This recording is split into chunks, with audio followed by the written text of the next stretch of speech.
Ooh, that air feels cool. Nice and cool.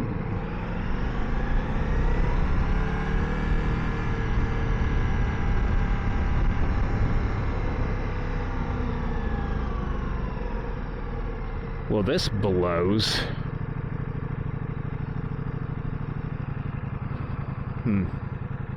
Can I not do this?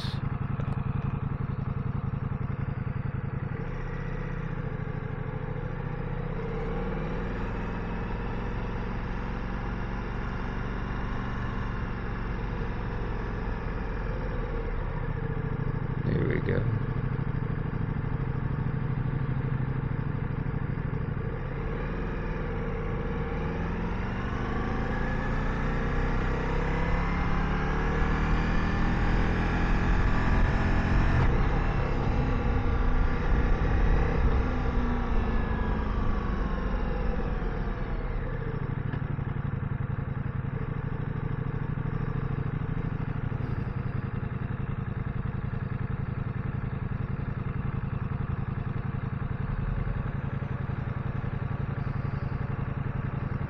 Just cruise right through there. That's what I'd like to do. Instead of this monkey cager shit.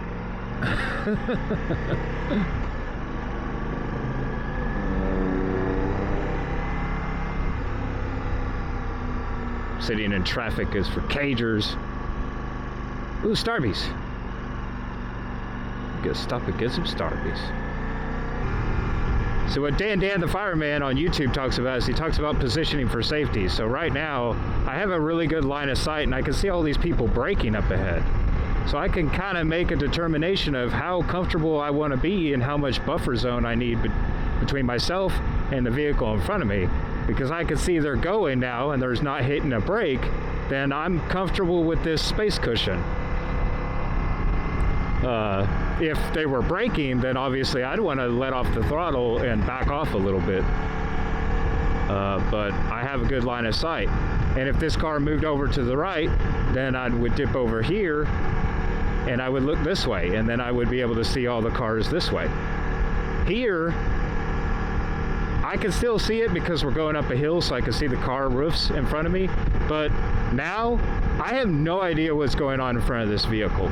And that's not a good place to be. I don't like that information. I want to be able to see as many of the vehicles as possible like this. Plus, if I put myself in this side or that side, then I know it limits my maneuverability inside my lane. It limits me on how much I can't do anything to go this way really without crossing into oncoming traffic. But the drivers, the operators of all these vehicles can see me in their mirrors.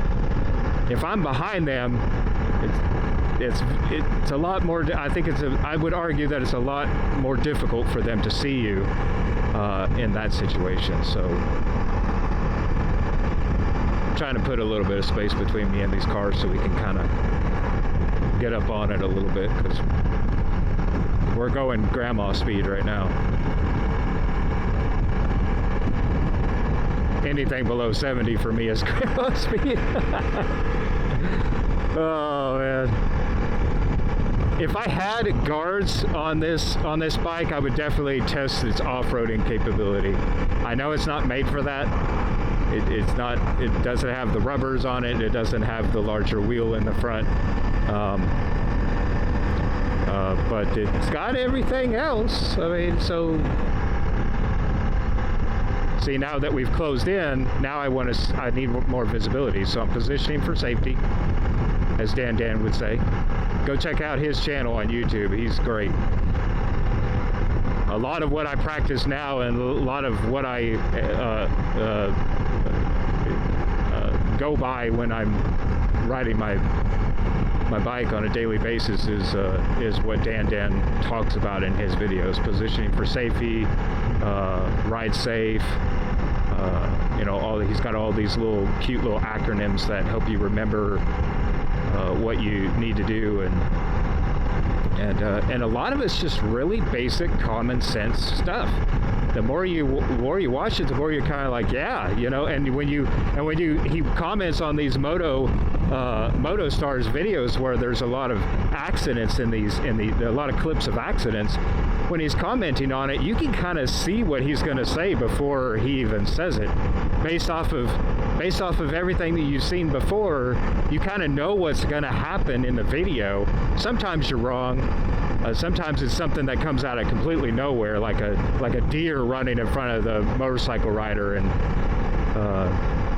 hits them. You know, that's just like kind of like an act of God. There's nothing you can really do about that. But most everything else, 99% of the accidents that happen in those MotoStars videos could be avoided. Like this person's got their blinker on. Why do they got their blinker on? Are they going to try to go around? Well, I need to be prepared for that. So I need a position for safety. I need to get in the right lane. Get over here so that in case that he does come out, I've got the room to avoid that head-on collision. We're still behind these cars. Oh my God. They're driving me crazy, people. They're driving crazy. Fixer needs some speed. Your boy Fixer needs some throttle.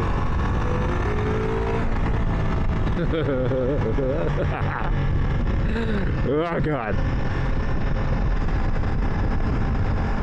See, this car is turning. Is he going to think he can make it? We're going to prepare for him to dart out in front of us. He's not. Thank you. Appreciate you. It's just something to think about. You know, just because you have the right-of-way doesn't mean you have the right-of-way.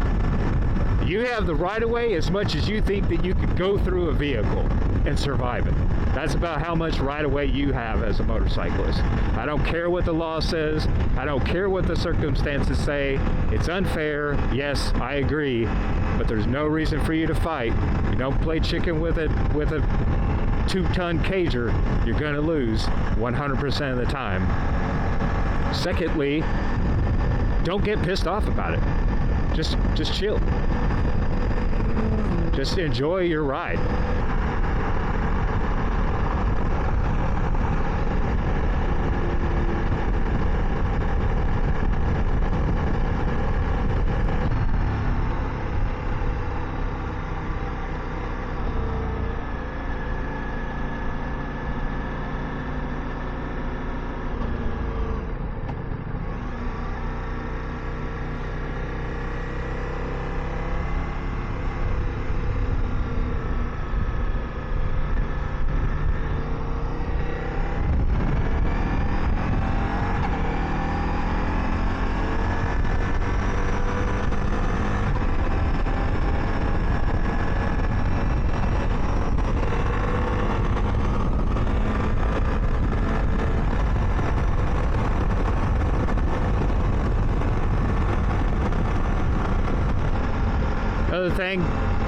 Another safety tip is pay attention to road signs. That's a curve, 35 miles per hour. This is a weave, 35 miles per hour. Pay attention to those things.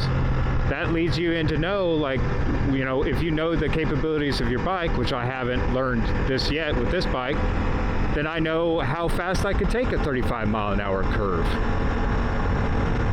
Right now I'm learning that I can easily do 60 on a 35 mile an hour curve. I would argue that this bike could probably do a lot more. But when you're taking curves, you also want to make sure that you are paying attention to oncoming traffic, because what happens in a curve? People like to overshoot the line. You don't want to be too close to the yellow line, because then somebody might cross over and smack into you.